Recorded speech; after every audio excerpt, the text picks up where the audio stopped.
Wife ஊருக்கு போயிட்டா என்ன பண்ணுவீங்க? ஜாலியாக இருப்பேன் சார்.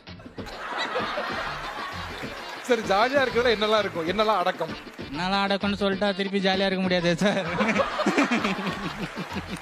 எனக்கு தெரியும் சார். ஆனால் அது என்ன ஜாலின்றது எனக்கு தெரியும். தெரியாத மாதிரியே நம்மளும் இருந்துக்கணும். இல்லப்பா, ஆக்சுவலா உண்மையிலே உன் வாழ்க்கையில என்ன இருக்குன்னு கியூரியாசிட்டியா இருக்கு எனக்கு. உங்க வாழ்க்கை தனிப்பட்ட வாழ்க்கை தான், எல்லாம் ஓகே. பட் ஆனா என்ன இருக்குன்னு கியூரியாசிட்டியா இருக்கு எனக்கு. என்ன சார், இப்போது சிம்பிளாக சொல்லணுன்னா வீட்டுக்குள்ளே போவேன். அவங்க கிளம்புறதுக்கு முன்னாடி பெட் கவர்லாம் க்ளீனாக அரேஞ்ச் பண்ணி வச்சுட்டு போயிருப்பாங்க. போன உடனே ஒரு வில்லன் சிரிப்பு சிரிச்சுட்டு அதை கலைச்சி போட்டு அப்படின்னா ஜாலியாக இருக்கும். மன உளைச்சலுக்கு ஆளாக இருக்கும் சார். ஸோ அவங்களுக்கு தெரியாது நான் இப்போ ஒரு ட்ரிப் போயிட்டு வந்தேன். அது உங்களுக்கு இன்னைக்கு வரையும் தெரியாது. எங்க போயிருந்தீங்க? கொடைக்கானல் போயிட்டு வந்தேன். கொடைக்கானல் ஃப்ரெண்ட்ஸோட ட்ரிப் போயிட்டு வந்தேன். அது இன்னைக்கு வரையும் அவங்களுக்கு தெரியாது. இன்னைக்கு தெரிஞ்சிருச்சு. இப்போ தெரிஞ்சிருச்சுல்ல. என் லைஃப் இன்னைக்கு நைட்டு முடிஞ்சிருச்சு. பாடா பம்பர கட்ட மண்டையா இன்னைக்கு உனக்கு இருக்கு.